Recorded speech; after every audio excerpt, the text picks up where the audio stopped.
All right, guys, here we go. Second half of the log equations. Let's blast through these things. Number 24, got log base 5 of x minus log base 5 of x minus 2 equal to 3. And first thing to do with this type is combine logs, right? So I got log base 5 of x times x minus 2. Oh, I'm sorry. This is a minus, yeah. So sorry, minus becomes division within the same log. So x over x minus 2, sorry, equal to 3. And then now I'm going to attack both those with the exponential 5 to that thing. So 5 to the thing on the left undoes everything. I got just x over x minus 2. And on the right, 5 to the third is 125. Now to solve this thing, multiply everything by x minus 2, yeah, on both sides. On the left side, it's going to cancel. On the right side, I'm going to get 125 times x minus 2. Now let's multiply that thing out. That's 125x minus 250 on the right. X on the left stay the same. And let's move all the x's to the right side. That way they'll stay positive. It's going to be 124x. I subtracted x on both sides. This negative 250 is going to go positive 250 on the left side. Now finally, to solve for x, divide 250 by 124. And that is your answer. Although it's not simplified, we should simplify a little bit, yeah. They're at least divisible by 2.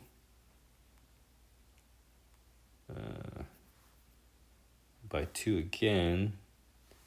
So if I divide by 2 twice, 124 divided by 2 times is 31. 250 divided by 2 times is cannot be done actually. Sorry, whoops, went too far. Yeah, 124 divided by 2 is 62. And then 250 divided by 2 is 125. Okay, so that's the exact answer. And let's give an approximation. 125 divided by 62 is about 2.016 or 2.02. Okay, now I kind of preemptively boxed those things, but let's double check that does make sense. 2.02 there. That's positive. 2.02 minus 2.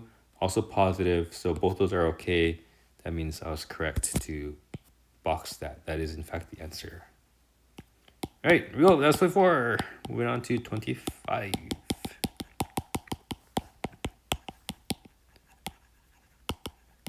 Okay, erase.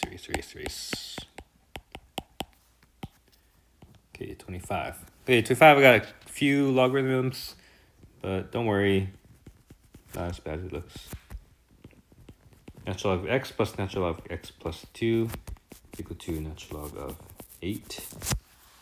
Yeah, okay, and then combine, yeah. So we got natural log of x times x plus 2 on the left equals natural log of 8. Hit both of those with the exponent. Natural log has a base e, right? So it's e. Remember, natural log just means log base e. That's all it means.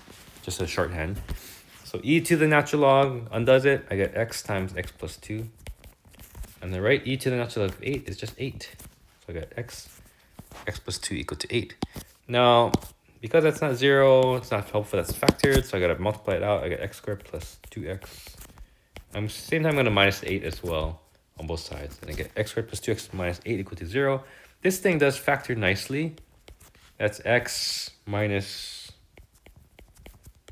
plus 4 rather, and minus 2, yeah?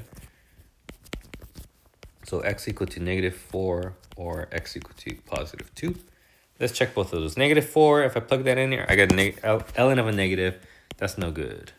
Or as they say in Japan, energy. Although I didn't know what that meant before, but that's apparently means no good. Okay, and then x equal to 2, positive, no problems there. So that one is okay. That's a viable solution. Okay, moving on. 26.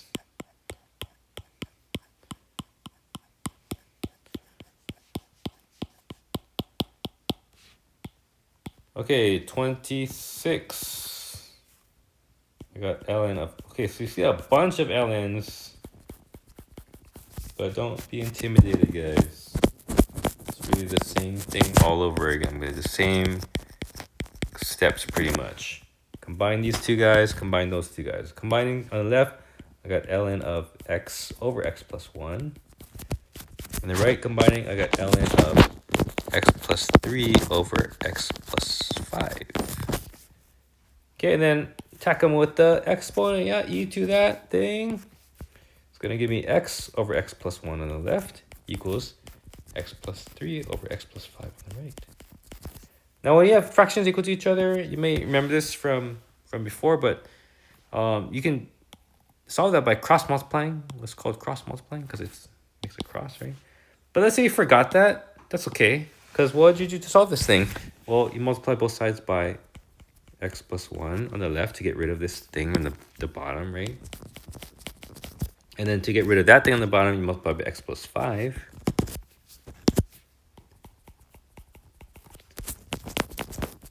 And what happens? So x plus 1's cancel, x plus 5's cancel there, and you're left with these guys, x plus 5 times x, and that is, look, that's the cross right there. And then here on the right, you're left with x plus 3 times x plus 1, and look, that's the cross right there. So end result, the same, yeah? So even if you forgot that little cross multiplication trick, it's okay, because the end result is going to be the same. Let's multiply out x squared plus 5x on the left. On the right, I got x squared plus 4x plus 3. I kind of skipped through that foiling. I trust you guys can figure that out on your own. Subtract x squared on both sides, cancel them. Subtract x, the 4x, I get regular x, and equal to 3. X equal to 3. Let's make sure that makes sense. 3 there makes sense. 3 plus 1 positive, 3 plus 3 positive, 3 plus 5 positive. So yes, that is a viable solution. So reminder, what are we checking? We're just checking that we're in the domain of the log function, right? And domain for log functions got to be bigger than 0. So make sure inside the log function is always bigger than 0 when I plug in my potential solution.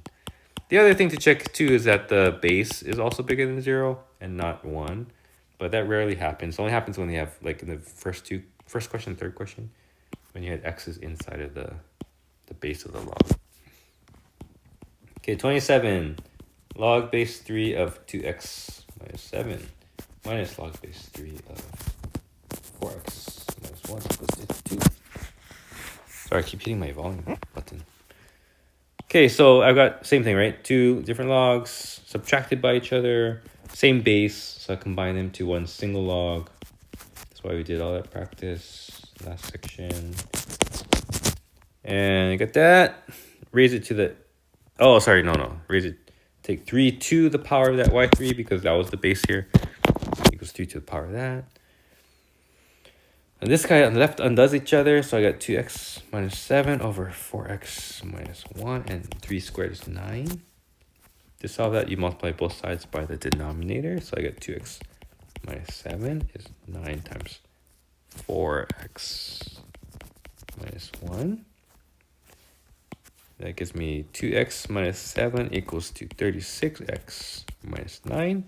Let's move our x's to the right. That way it stays positive. Subtract 2x on both sides, I get 34x. Meanwhile, I'm going to add 9 to both sides. Negative 7 plus 9 is positive 2. And then divide by 34 to get x equal to 2 34ths, or 1/17.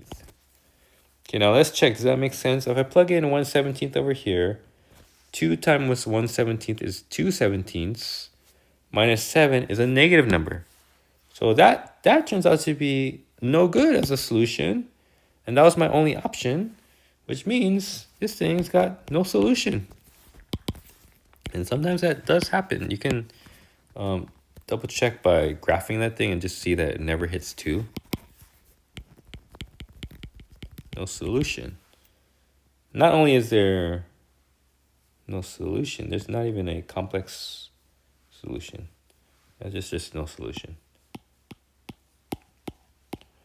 Okay, perfect. Number 28 now. 3 more to go. And like I said before, guys, that's really the meat of the section. The last video I'm going to make after this is just a kind of a bonus. 28. ln x minus 2 minus ln of 2x plus 5 equal to ln of 1 over x. Oh, that looks like it's ugly, yeah? It looks ugly at first, but again, don't worry, don't be intimidated. Let's just do this thing. Same old, ln of x minus 2 on the top, 2x plus 5 on the bottom. That's equal to ln of 1 over x. And here we're already hit it with the e. That's the base of ln. That undoes that thing, and so I get this nice little equation. Simple, no logs anymore. X minus 2 over 2x plus 5 is 1 over x. Okay, how do we solve this thing? You cross multiply. X minus 2 times x equals to 1 times 2x plus 5, or just 2x plus 5. Okay, let's FOIL that thing out. We got x squared minus 2x equals to 2x plus 5. Minus the 2x on both sides. X squared minus 4x, and minus 5 on both sides, minus 5, equal to 0. So that means, let's factor this thing. That's x minus 5 times x plus 1, right? Yeah. And so x is equal to 5 or negative 1. Now, negative 1 doesn't make sense because that would be negative right there. So that guy's out. 5 is okay because 5 minus 2 is positive. 2 times 5 plus 5 is positive. 1 over 5 is positive. So 5 is okay. X equal to 5. That's my final answer. Final answer.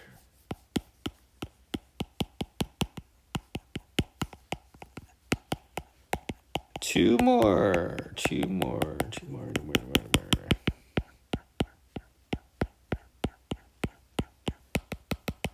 Erase. Okay. 29. I got log. Remember log? That's a base 10 log, right? Log base 10x plus log base 10 of x minus 4 is log base 10 of x plus 6. Combined to a single log. These guys, those buggers become x over x minus 4. Sorry, whoops.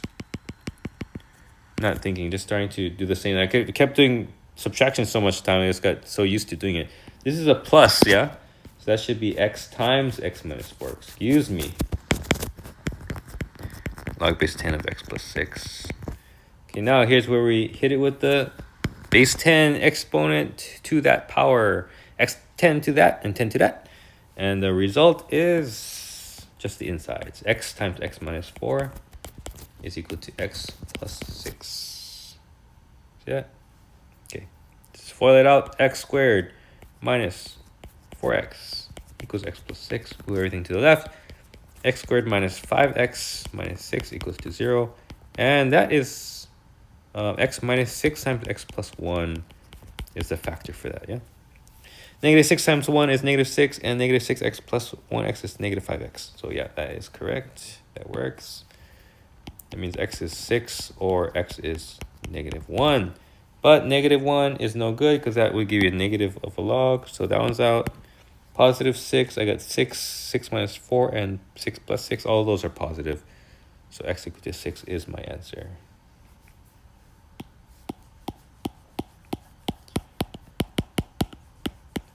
All right.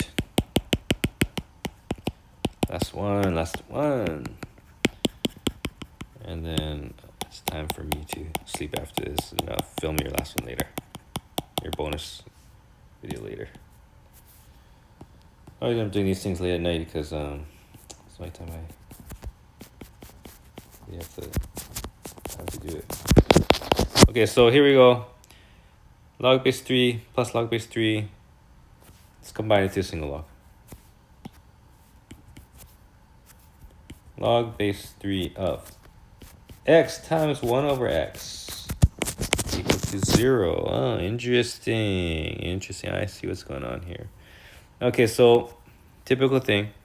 Gonna raise it, right? 3 to the power of that, 3 to the power of that. Cancels it out.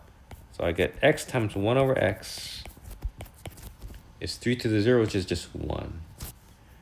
But x times 1 over x, it is 1, right? So I've got 1 equal to 1, and it looks like everything is a solution, except make sure that you stay in your within your domain. So first thing to note is because I'm dividing by x here, x cannot be 0, right? So that's for sure. But the other thing to watch out for is you gotta make sure these guys over here, their domain is not, you don't, what's the word I'm looking for? You don't violate their domains. So in other words, I must have x is bigger than 0, and 1 over x also must be bigger than 0. Now those might coincide, but let's just check. X is bigger than 0, it's already solved for us. This one, 1 over x is bigger than 0. Okay, how would you deal with that one? You would multiply both sides by x, I guess, right? Actually, let me just think about the graph. 1 over x, that's this guy. 1 over x, it's always bigger than 0. So this is all real numbers, basically. Except for x cannot be. No, I take it back. I'm sorry, I take it back. The domain for this is actually from 0 to infinity, right? Because it's not defined to the left. So it's actually the same exact domain as this. So same thing basically, right? Whenever x bigger than 0, that happens as long as x is bigger than 0. And we said also x cannot be equal to 0, but that doesn't matter because when I say x is bigger than 0, it already excludes x being equal to 0. Okay, I said a whole bunch of words, but what am I trying to say? This fact that this came out the same means the real solution is anything that doesn't violate the domain of the function, which is x being bigger than 0. And I've now written x bigger than 0 3 separate times, but that is your solution, x bigger than 0. Okay, so that is it, guys. Congrats on making it through the end. Yeah, and I'm calling this the end, even though like I keep repeating myself, but I'll make one extra bonus video later. But this is the official end for this section. You don't have to turn in the solution to this question 31.